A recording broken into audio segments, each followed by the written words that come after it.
Segunda parte que eu gostaria agora de tratar com vocês, quero encerrar nesses próximos 20 minutos, é a questão dos métodos de datação.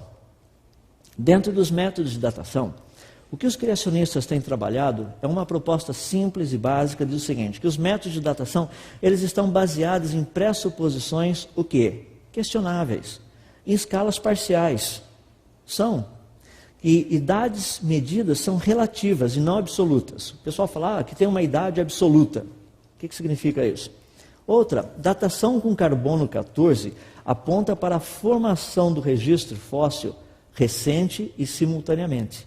E uma que é muito interessante é que a coluna geológica é melhor interpretada como sendo um sistema classificatório e não cronológico.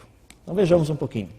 Vocês se lembram que eu mencionei agora de pouco que uma das pressuposições da teoria da evolução é que a Terra como planeta passou praticamente por minúsculas mudanças durante a existência dela. É por isso que vida pôde florescer como ela floresceu. Porque se você tem catastrofismos acontecendo nesse planeta, grandes catástrofes ou mesmo pequenas catástrofes, vida iria cessar de existir. Porque quando acontece uma catástrofe é muito rápido, não dá tempo da vida pegar e se adaptar. É o que nós estamos vendo nesse século. Olha a quantidade de espécies, nesse século e século passado, a quantidade de espécies em extinção. Por que elas não estão se adaptando? E por que outras se adaptaram em 100 anos? Nós temos encontrado espécies que em 100 anos elas se adaptaram e outras espécies que em 100 anos entraram em extinção. Por quê? Mudança só do meio ambiente? Também. Principalmente mudanças no meio ambiente. Então é importante notarmos que as duas propostas básicas que os evolucionistas tomam, tanto para a datação quanto para a evolução da vida, que seria permanência de fenômenos, a primeira, constância das condições, as duas são falsas, nós sabemos disso. Nós olhamos isso, nós estudamos isso na geologia, estudamos isso na arqueologia, estudamos isso na paleontologia, nós sabemos que essas duas propostas são falsas, mas são a base do raciocínio naturalista evolucionista para mostrar os processos de evolução da vida, tanto na área da biologia com suas pequenas variações, quanto na área da paleontologia, que também deveríamos ter nessas pequenas variações. Só por curiosidade, existem vários métodos de datação, então vamos trabalhar um pouquinho em cima deles. Quando nós pegamos alguma coisa para datar, você, por exemplo, encontra uma rocha, infelizmente na rocha não vem escrito aqui na parte de trás o seguinte, olha que fascinante, esta rocha foi criada há 2 milhões de anos atrás. Não vem com uma etiqueta aqui atrás dizendo qual a idade da rocha. Então nós temos que encontrar um método. Os métodos atualmente que são utilizados são métodos que medem quantidade de elementos químicos radioativos. São isótopos de elementos químicos que eles se desintegram com o passar do tempo. Eles se transformam numa outra substância. Alguns métodos, vocês estão vendo ali, samário, neodímio, rênio, ósmio, rubídio, estrôncio, potássio, argônio, lutécio, hafnio, vários deles aí, chumbo, urânio, quer dizer, urânio, chumbo.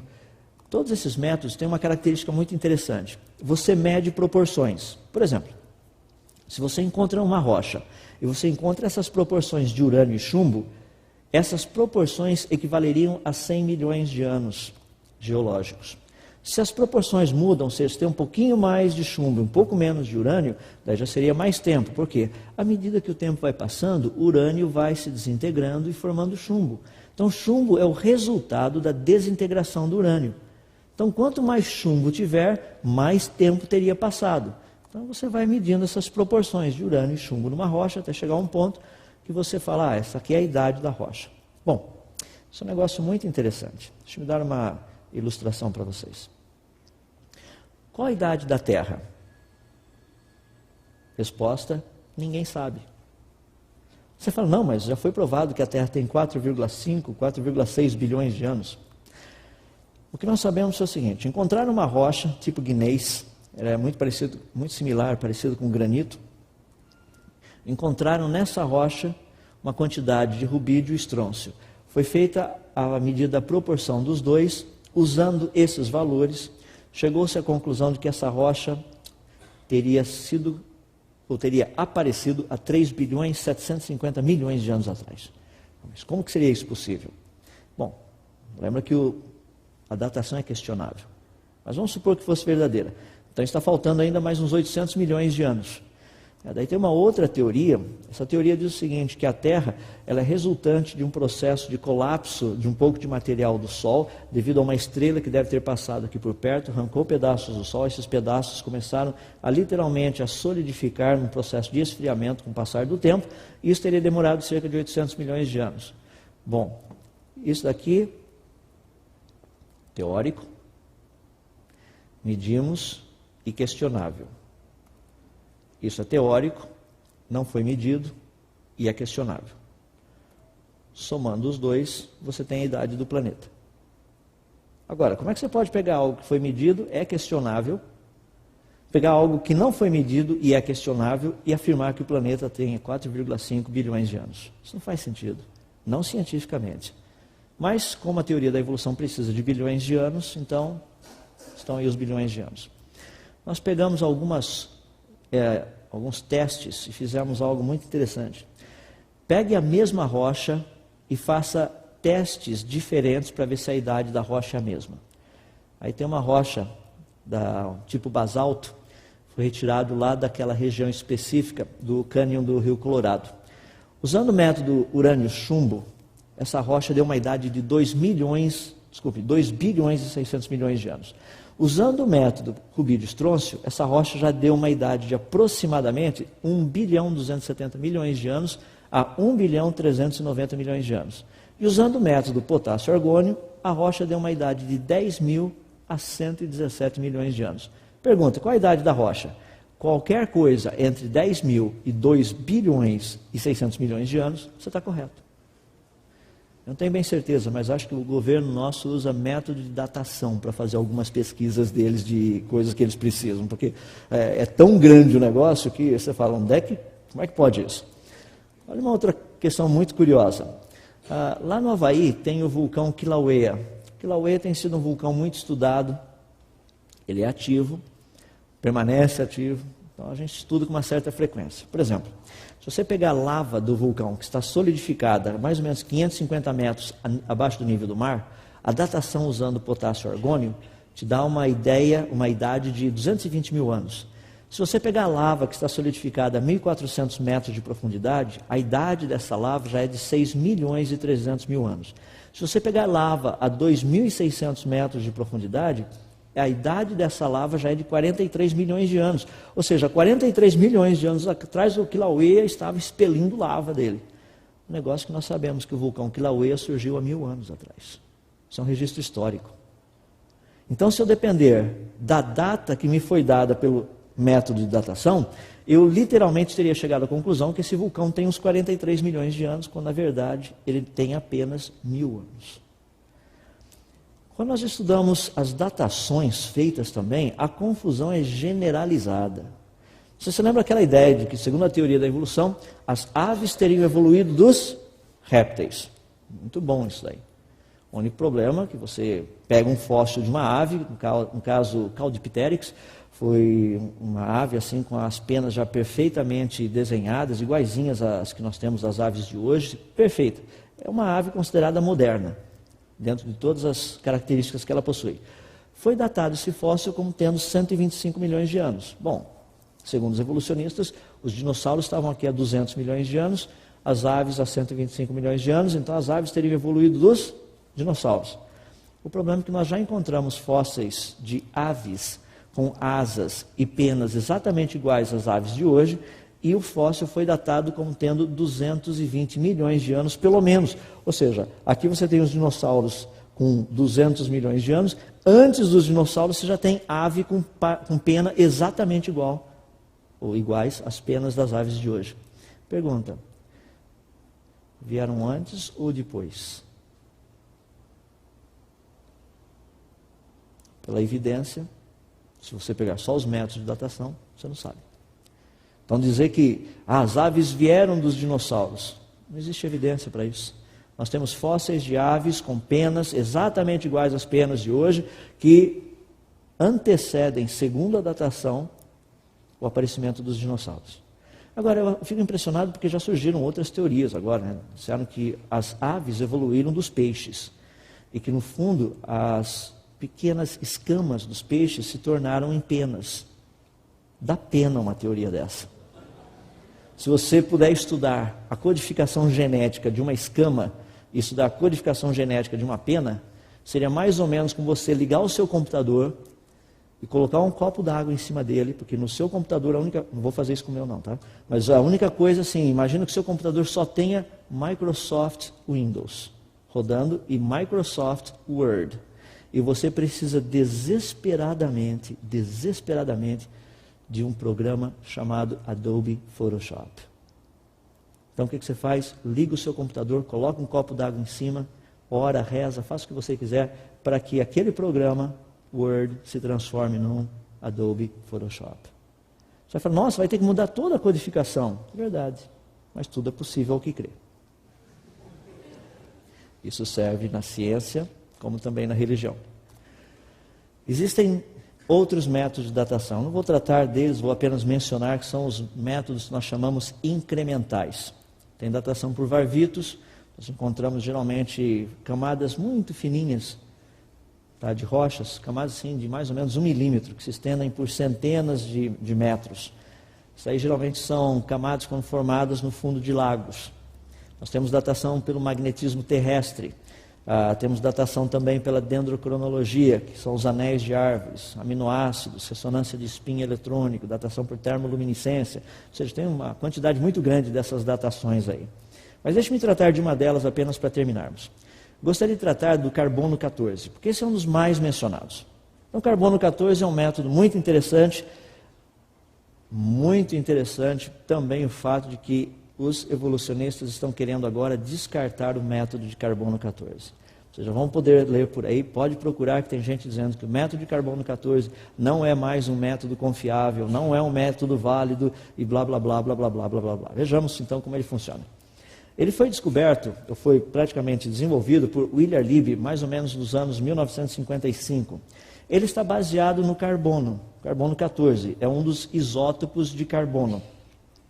Então aí você tem a formação do carbono 14 a partir do nitrogênio e tem também a decomposição, ou seja, o decaimento do carbono em nitrogênio de novo. O que faz com que a gente tenha condição de calcular esse negócio é o que nós chamamos de meia-vida. Por exemplo, imagina que eu pegasse 800 gramas de carbono 14 e colocasse dentro de um recipiente. Se eu esperar 5.730 anos, lá dentro vai ficar apenas metade dessa quantidade inicial de carbono 14. O resto teria se transformado em nitrogênio. Se eu esperar mais 5.730 anos, a outra metade iria se desintegrar também, ou seja, agora eu teria apenas 200 gramas de carbono 14. Se esperar mais 5.730 anos, apenas agora eu teria 100 gramas da quantidade original de carbono 14. Okay? Então essa é a ideia, esse é o conceito que nós chamamos de meia-vida. Meia-vida de um elemento químico. Então o que acontece? Na nossa atmosfera tem nitrogênio. Radiação do Sol penetra na atmosfera, passa pelo campo magnético da Terra, bate na molécula de nitrogênio, quebra a molécula de N2, um dos nitrogênios é bombardeado e ele se transforma num carbono 14. Agora o carbono 14 na nossa atmosfera está flutuando por ali, vem um átomo de oxigênio, outro átomo de oxigênio, e você agora tem a molécula de CO2. Tem essa molécula aqui. Esse CO2, ele literalmente, ele pode ser absorvido por uma planta, passando agora o carbono, fazer parte da planta por meio do processo de fotossíntese, ou o animal, ao respirar, quando ele respira pela garganta, ou quando ele bebe água, lá vai carbono 14 junto, vai lá para o estômago do animal. Então o animal, à medida que ele está vivo, ele tem carbono 14 entrando nele. Quando o animal morre, daí não tem mais carbono 14 entrando. Se eu souber quanto de carbono 14 tinha quando o animal morreu, e souber quanto de carbono 14 tem ainda hoje, eu teria uma ideia de quanto tempo teria se passado entre a morte do animal e hoje. Então esse é um método de carbono 14. Os outros métodos funcionam praticamente iguais. Deixa-me dar um exemplo. Se eu pegar, por exemplo, um pedaço de madeira fossilizada numa erupção vulcânica, qual seria a idade? Ou seja, quanto tempo atrás essa erupção vulcânica teria ocorrido? Então o que eu faço? Eu pego esse pedaço de madeira, levo lá para o meu laboratório e faço um teste. Eu meço a quantidade de desintegrações de átomos de carbono 14 por grama por minuto. Okay? Por grama de carbono.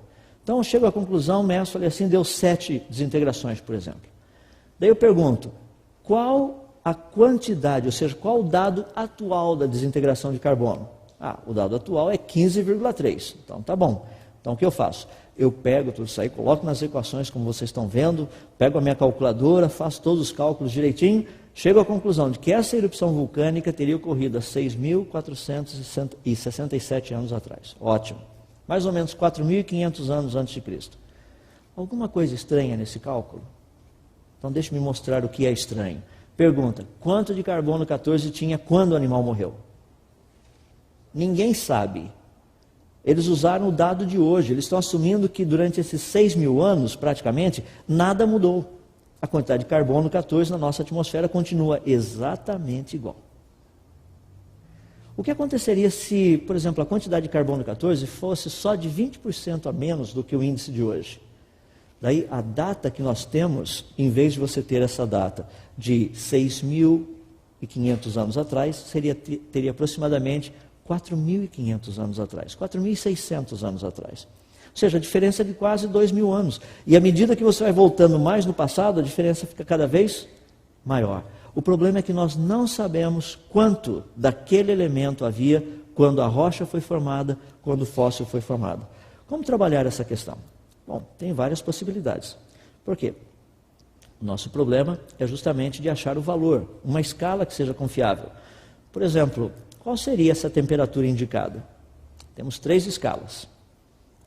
A temperatura seria de 298 graus, a outra de 77 graus e a outra de 25 graus. Digamos que nós estejamos tratando da temperatura aqui dentro. Qual das 3 representaria a temperatura aqui de dentro agora? Muito bem, a resposta, as 3. Você fala, não, mas aqui dentro não está 298 graus. Bom, depende da escala. Kelvin, Fahrenheit ou Celsius. As 3 são iguais. É a mesma temperatura. Mas são escalas diferentes que dão valores diferentes.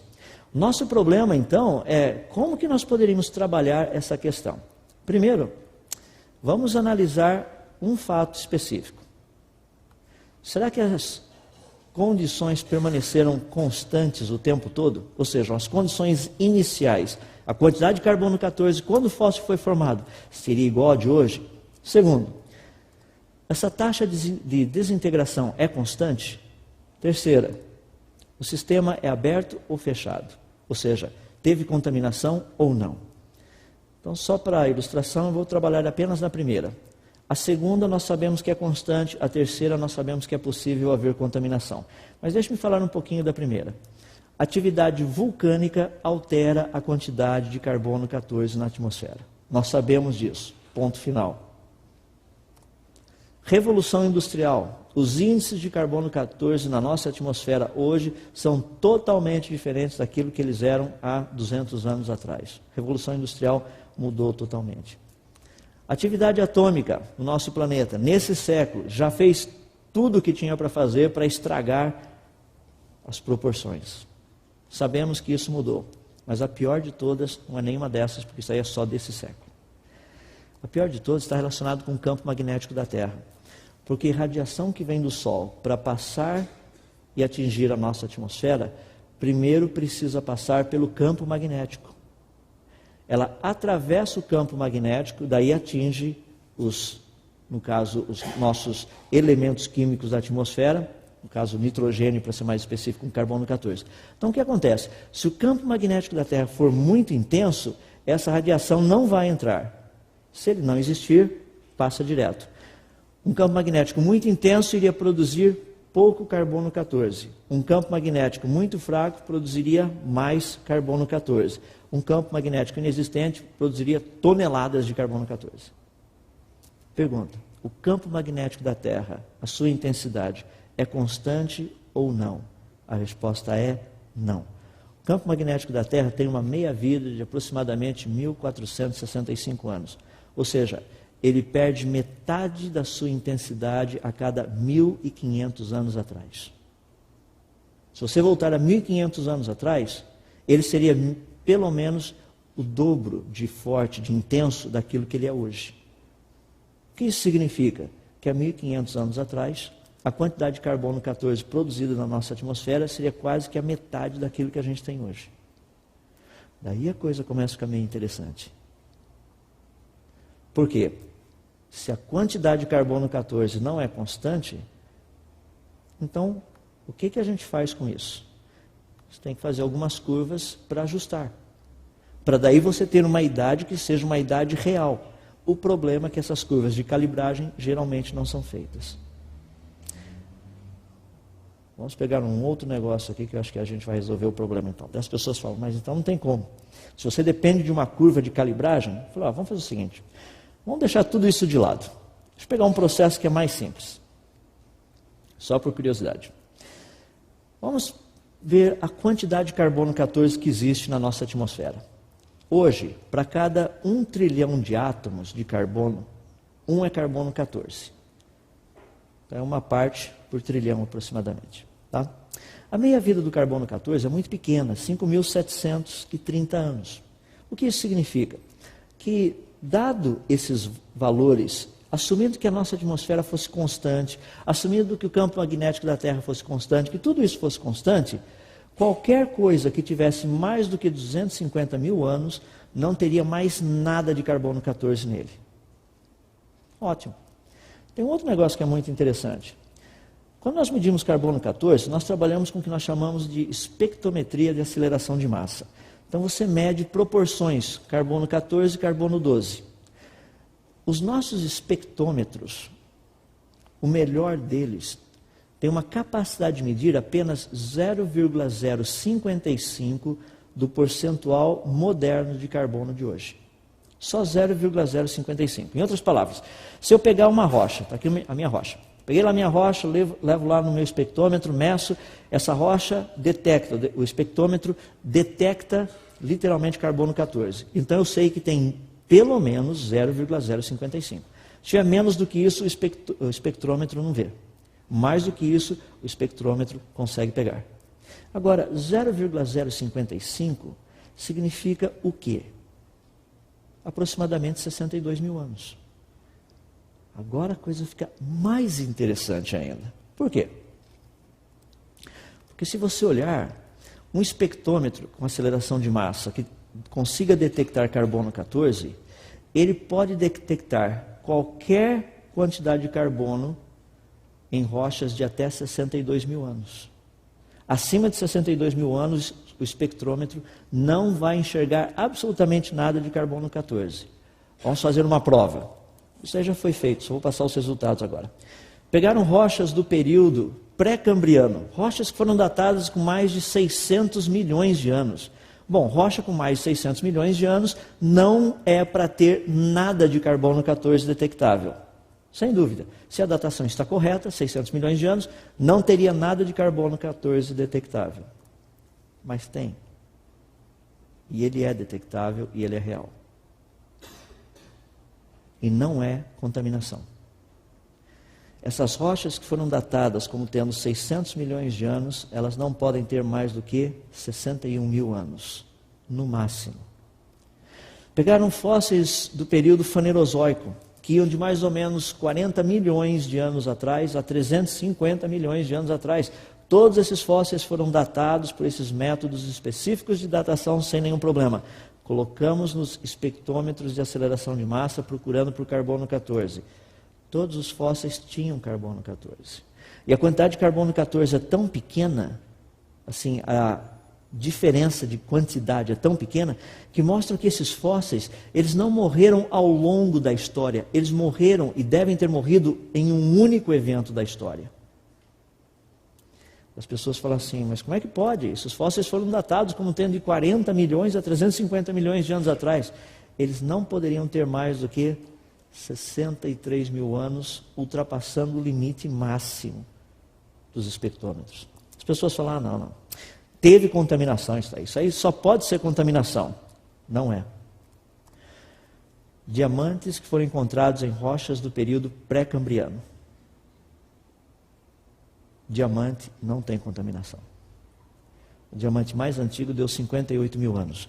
Como que um diamante que tem 58 mil anos poderia estar numa rocha que foi datada há 600 milhões de anos, sendo que a teoria diz que o diamante se formou primeiro e depois a rocha?